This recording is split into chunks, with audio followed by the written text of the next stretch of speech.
A jet disappears from the sky.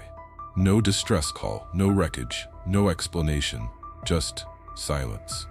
Malaysia Airlines flight MH370 was more than just a flight. It became the greatest aviation mystery of our time. 239 souls on board, and to this day, not a single one has returned. But what really happened? Who was behind it? And why did a high-tech Boeing 777 vanish in an age where nothing goes unseen? This is not a ghost story. It's a real case, with real clues, and a chilling trail of decisions that may point to a calculated crime. This is Beyond the Crime.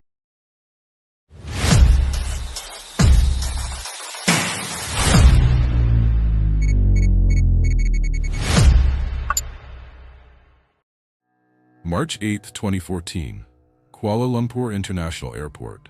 Flight MH370 is preparing to depart for Beijing. Scheduled departure, 12:35 a.m. The aircraft, a Boeing 777-200ER, reliable, modern, capable of flying nearly 13 hours non-stop. In the cockpit, Captain Zahari Ahmad Shah, 53, with over 18,000 flight hours. Beside him, First Officer Fariq Abdul Hamid, 27, completing his final training flight. Together, they were supposed to complete a routine 6-hour flight across Southeast Asia into China. At 12:41 a.m., the plane takes off. Everything is normal. At 1:19 a.m., as the plane transitions from Malaysian to Vietnamese airspace, the captain radios air traffic control with the words, "Good night, Malaysian 370. That is the last confirmed communication. 2 minutes later, the plane disappears from civilian radar.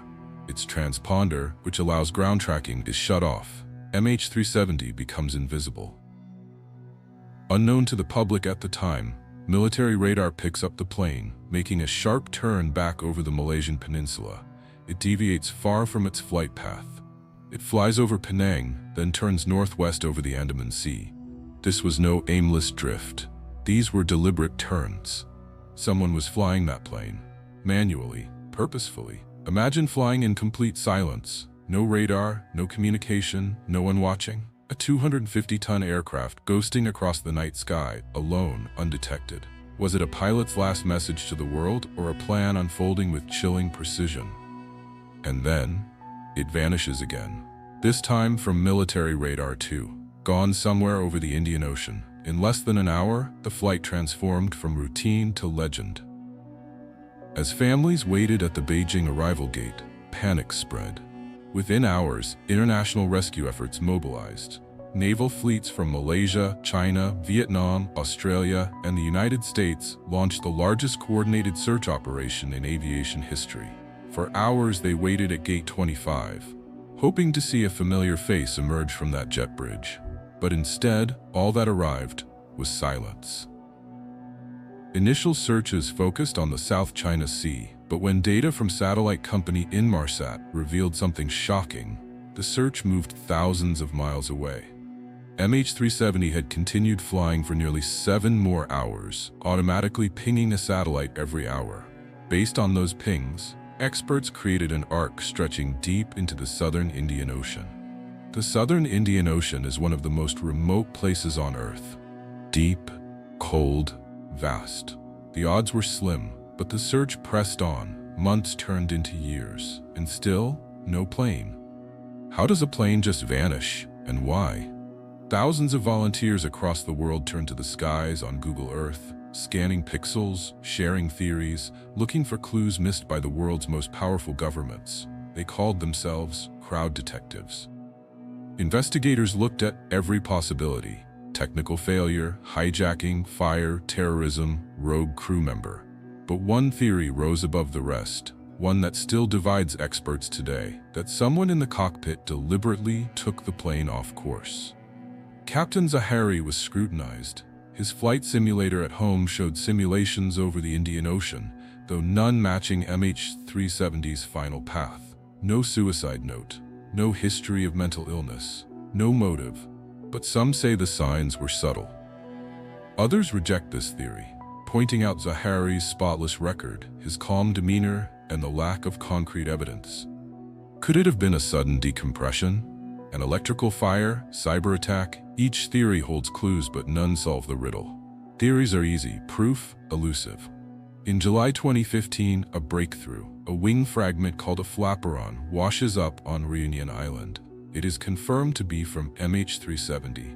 Over the next few years, more fragments are found on beaches in Madagascar, Mozambique, and Tanzania.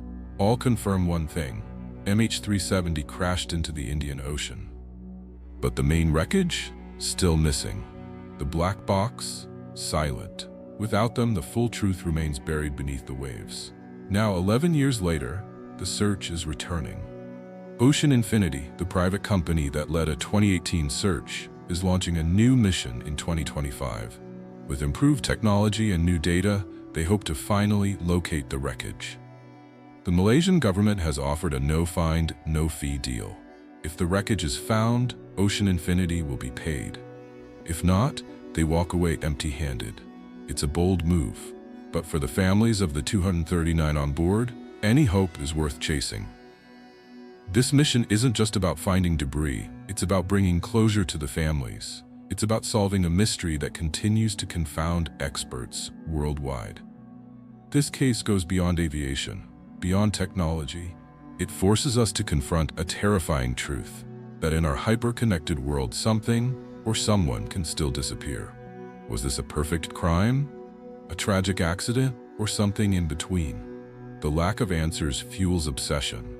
Theories flourish, but for the families, it's not about mysteries, it's about closure. And maybe that's what makes this story so powerful, because it's not just about a plane that vanished, it's about the people who never stopped searching, about a world that still wants to know what really happened to MH370.